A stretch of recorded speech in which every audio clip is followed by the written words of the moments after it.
Ah, vous êtes là. Oh, excusez-moi, mais aujourd'hui, je n'aurai pas le temps de bavarder avec vous.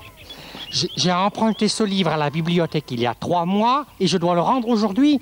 Et je veux absolument le terminer. Alors, je suis venu ici pour lire au calme. Hein. Évidemment, j'aurais pu rester chez moi, mais il y a ce bavard de Léonard. Bon, je parle et ma lecture n'avance pas. Alors, excusez-moi, mais soyez gentils, éloignez-vous un peu. Hein. Bonjour, Casimir. Bonjour.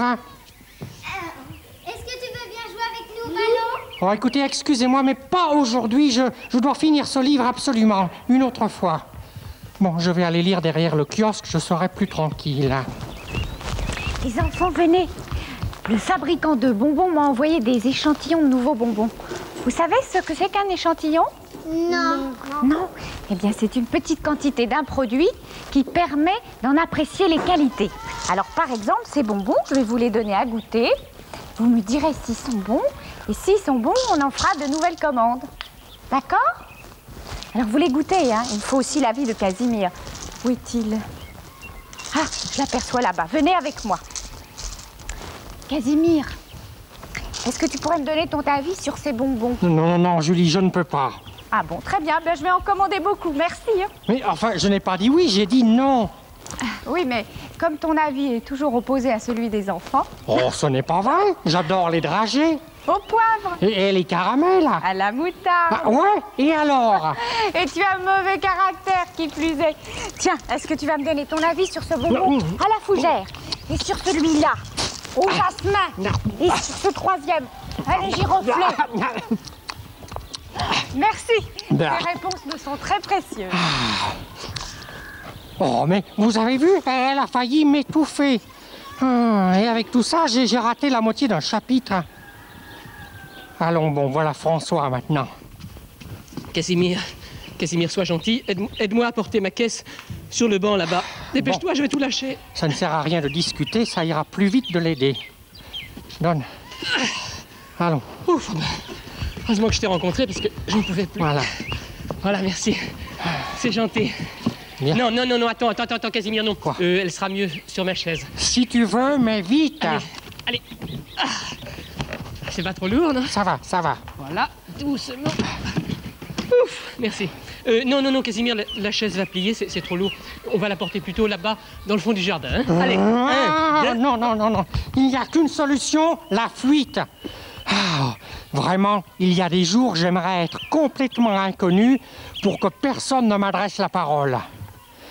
Mon cher Léonard, puis-je franchir le seuil de cette humble mais reposante maison de bois blanc peinte en bleu, dans laquelle Casimir a la générosité et bonté d'âme de te réserver un coin hors de la portée des moustiques rieurs et piqueurs? Mais bien sûr. Entrez, monsieur du Snob. Voilà, dites-moi, monsieur du Snob, vous n'êtes pas trop essoufflé d'avoir dit d'une seule traite une aussi longue phrase? Mais pas du tout, mon cher Léonard. C'est une question de respiration. Je respire 1/10 de seconde au virgule, 1/4 de seconde au point et carrément 1/2 seconde au point à la ligne. Oh, vous devez avoir les poumons particulièrement développés.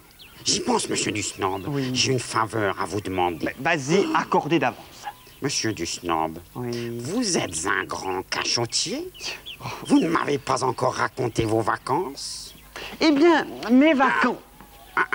Attendez, vous ne les avez pas racontées à Casimir non plus. Je vais téléphoner à Casimir, il est au jardin. Attendez, voilà. Allô, Julie? Non, c'est toi, Casimir. Ça tombe bien. C'est à toi que je voulais parler. Ouais, il faut que tu viennes vite. Monsieur Dusnob va nous raconter ses vacances. Il est occupé. Il ne veut pas perdre de temps en venant jusqu'ici. Attends, donne-moi. Allô, Casimir? Bon, tu les écouteras par téléphone. Non, n'insiste pas ou je me vexe. Bon. Eh bien, figure-toi que pendant nos vacances, je ne suis pas passé inaperçu. Non, enfin, les enfants me reconnaissaient et me demandaient des autographes. Alors, résultat, j'arrivais toujours 2 heures en retard à mes rendez-vous. Oh, vous n'exagérez pas un petit peu, monsieur Dusnob? Mais pas du tout. Vous auriez dû vous y rendre avec des lunettes noires, rasant les murs, le nez dans un journal. Vous seriez passé inaperçu. Oui, incognito. Non, je disais incognito, Casimir. Ça signifie pour des personnes célèbres changer son aspect afin de ne pas être reconnu. Il dit que c'est une bonne idée. Mais évidemment, puisque c'est une idée de moi. Ah, tiens, il a raccroché. Alors, Léonard met son chapeau, François! prend sa valise et... Non, excuse-moi, Casimir, mais je suis en train de raconter une histoire aux enfants. Hein. Ça va, Alors, Léonard, prends sa merci pour la valise. leçon de morale, mais c'est important. C'est important? Mais je t'écoute, Casimir, vas-y. Comment faut-il faire pour garder l'incognito? Garder l'incognito, c'est un mot compliqué, ça. Vous savez ce que ça veut dire, les enfants? Oui, c'est quelqu'un qui ne veut pas se faire montrer. C'est ça, oui. C'est quelqu'un de très connu qui veut, par exemple, pouvoir se promener tranquillement dans la rue sans être importuné à droite et à gauche. Alors, il change son apparence physique. Par exemple, il met un grand chapeau, il met des lunettes noires, une fausse moustache, une fausse barbe, un gros manteau, etc. etc. D'accord, ça va. Merci Marianne et François. C'est tout ce que je voulais savoir. Ça alors, pourquoi Casimir parle-t-il de garder l'incognito? Coucou, c'est moi, Casimir. Vous ne me reconnaissez pas, n'est-ce pas? C'est normal, je suis là incognito. Hop, c'est formidable d'être incognito.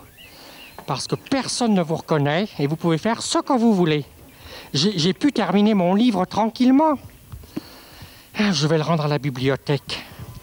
Seulement cette lecture m'a donné un peu faim.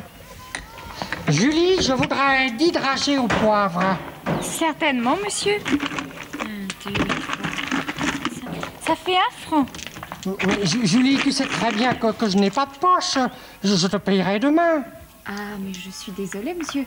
Je ne vous connais pas et il faut que je vous fasse payer immédiatement. Ça alors? Bon, bah, attends une minute. François, est-ce que tu peux me prêter 1 franc? Je suis navré, cher monsieur, mais je ne prête pas d'argent aux gens que je ne connais pas. Ah bon? Oh, ça alors?